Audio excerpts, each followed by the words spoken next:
guys, today I have a review on the Tarte. I actually filmed this video about a week ago, but I just wanted to give an update that I did return the foundation. As I played back the video and was editing it, I realized that the foundation color was just way too dark for me and too pinky undertones. So I really like the formula, but I wish that they had a medium undertone with yellows in it and not the neutral or the pink only. So with that in mind, I'm gonna go ahead and put this before the original video just so you guys can keep that in mind when you see that the color is completely off on my face. So yeah, now I'll just put the actual review that I did a week ago. Hi guys, today I have a review on the Tarte Amazonian Clay Full Coverage Airbrush Foundation. And this is a foundation you can find at Sephora, Ulta, or at Tarte, their website online. And it's $36. I myself got it for a 20% off discount, which is one of the reasons I picked it up. And the shade I'm in is medium neutral, which is medium skin with yellow and pink undertones. I wanted a medium shade with yellow undertones, but they don't have that. They either have medium with pinky undertones, and then they have kind of like a tan with dark yellow undertones. So this was the only match that I could find that was close enough to my skin tone. On the box, it says that it has Amazonian Clay, it has the tourmaline, and I'll list them all here. It has a pearl powder, which is kind of like these shimmers in it. It has mineral pigments and camellia leaf extract. So it has a lot of natural ingredients. Tarte is known for that. And on the side, it kind of gives a little picture of each one of those to kind of represent. And on the back, it says that it's a weightless coverage that lasts, and it gives a flawless natural finish without settling into fine lines and wrinkles. So it's really more geared to those with aging skin. As most mineral makeup, it is in a powdered form, and it comes in a little container like this, like a sifter jar. And the packaging is really cute. I like that it has the wooden top, and then on the back it shows you the shade. And you get 7 grams or 0.247 ounces, which is not a lot for a powdered foundation. I feel like the packaging is a lot bigger than what the amount that you get in here. Another thing that's really good about Tarte is that it's free of all these different things right here, and I'm just going to list them so that way you can see. And that's one of the things that makes their brand really, really popular, is that how natural it is and how it's formulated without all these different ingredients that could be harmful to your skin or give you irritation. And this does come with a kabuki brush that you can buy separately. It's, I think, $27, which I didn't think for the price point was worth it. I feel like it's way too expensive. And then if you buy the foundation with it too, it's like a $60-something foundation if you have to buy the kabuki brush. I did kind of research online, and a lot of people said that you could just buy, or if you had a dense kabuki brush, it does the same thing. So I'm not really sure because I didn't buy the brush. I did test it out at Ulta, and I feel like it is just a dense kabuki brush. I don't feel like it's anything special except for the fact that it fits perfectly into the sifter, so you will have less of a spill when you apply it into the sifter. That being said, let me go ahead and show it to you. It's a mesh material, and you kind of just put your brush against that and it picks up the product, and then you apply it. So their brush fits directly onto that circle, so you don't have anything that kind of like comes out. But either which way, this is in a rounded shape, so whatever comes out onto the side stays in there, so you don't really waste much product. So I really like the fact that they did that on here. And on the top, it has a stopper, so that way if you travel with it or anything like that, it's not moving around, kind of like the Bare Essential ones that once they start moving, you'll have way too much product on top of the sifter. Okay, my opinions on it now are that it is pretty long wearing. It wears the whole day at work. I feel like it does kind of oxidate just a little bit if you wear a primer underneath it. So I feel like this foundation isn't really made for wearing primers underneath, especially a silicone primer. The first few times that I wore it, I tried to wear my regular primer underneath it, just the silicone based one, and it really latches onto those patches, and it doesn't kind of apply as flawlessly as it should, and the color doesn't come out as nicely as it should. So I really recommend just wearing this directly on your face. The only bad thing is that it doesn't have an SPF, if I'm not mistaken. No, it doesn't have an SPF, so that's kind of like a downfall of it, but you could always wear a moisturizer with SPF. But with any powdered product, you want to wait and make sure that it's completely sunken in. It's not something that you are in a rush to apply if you're going to wear a primer, because of the fact that you have to wait for a primer or moisturizer to completely dry before applying this, because this stuff will cling to it like nobody's business, and then you're just going to look funky. So it's better to apply it directly onto your face if you're in a hurry. And I really like it for an everyday foundation. I don't really feel like it's extremely long wearing. It's not something that's going to be completely sweat proof.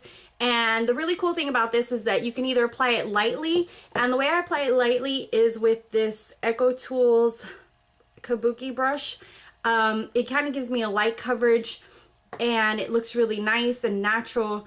It doesn't give a lot of coverage. Like, you would have to pack this on to get some serious coverage on acne marks, which is a great time that I've tried this, because I have some hyperpigmentation left over from some acne marks, and when I apply this, even with a kabuki brush, like, I really have to pack it on to be able to cover it. It does even out my skin tone. It covers a lot of my broken capillaries and that kind of thing, which I really like. But if I wanted it to cover this hyperpigmentation, I'd really have to put some concealer on it and then go over it.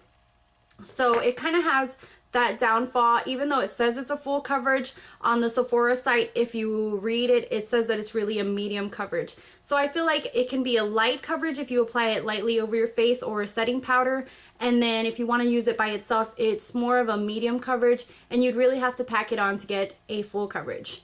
When I first swatched this at the store, I have to say one of the things that kind of drew me off of it was that it had these tiny little shimmers in it, and it looked like little glitter. And I even went outside and looked at the swatch in my hand, and you could see them reflecting against the sunlight. So that's something that you have to watch out for. I did swatch this next to the Bare Minerals one, and the Bare Mineral original formula has a lot more shimmer in it than this one does. This is kind of an in-between the Bare Minerals original and the matte. So this has a little bit of shimmer to it, but it's not something where you're gonna look super sparkly. It just kind of gives a natural glow to your face without looking like you have micro glitters on your face, which is one of the things that I liked once I tried it out in the store and I went outside and looked at it and kind of saw the look it gave. It doesn't really reflect shimmer in your face. Like, you're not gonna look like you have shimmer all over your stuff. And inside inside a store or inside an office or anything like that, you can't even see the glitter at all. But it's not until you like reflect it that you see the little sparkles. But it's not something, I don't know how to describe it, but it's not something that's obvious. It's not something that people are going to notice. It just kind of makes your face look glowy and your skin look nice. So don't be afraid to try this out, and don't be afraid to go to Ulta and like tell them to go ahead and do your whole face, and then go around, go outside, see how it looks and see how you like the effect that it gives. That being said, I'm going to go ahead and do the demo, and hopefully I didn't ramble too much about all the specifics on this. So I'm going to go ahead and do the demo, and if you have any questions or anything like that, leave them down below and I will answer them. Okay, so I'm going to go ahead and start with the demo. And I'm going to twist off the cap, and as you can see, I have all the product accumulated there on the sifter. And this brush is something that I use just for a light coverage, and if I want a heavier cover, I use my Sigma Flat Top Kabuki brush. I have tested this out with other brushes that I have, and I think this is the more dense one that I have, and it works the best for a better coverage. So you go ahead and just tap it directly on the sifter, and as you can see, it has the product on there. And see, ta-da! And then you just buff that in.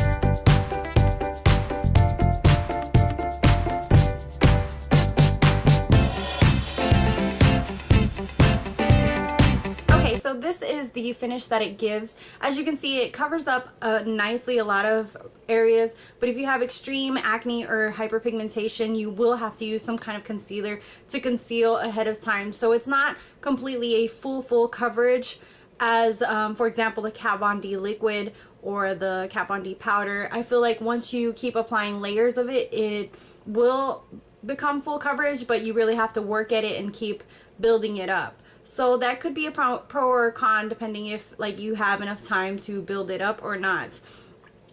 As for the rest of it, I really like it. I don't know if you guys can see against the sun how it gives that kind of like shimmery reflective property, like you're glowing, and I really like that. I really like the way it looks on my skin, the way it gives me that glowy appearance. It's kind of like that J-Lo look, and that's what it gives your skin, a kind of like a luminescence, kind of like the L'Oreal Lumi.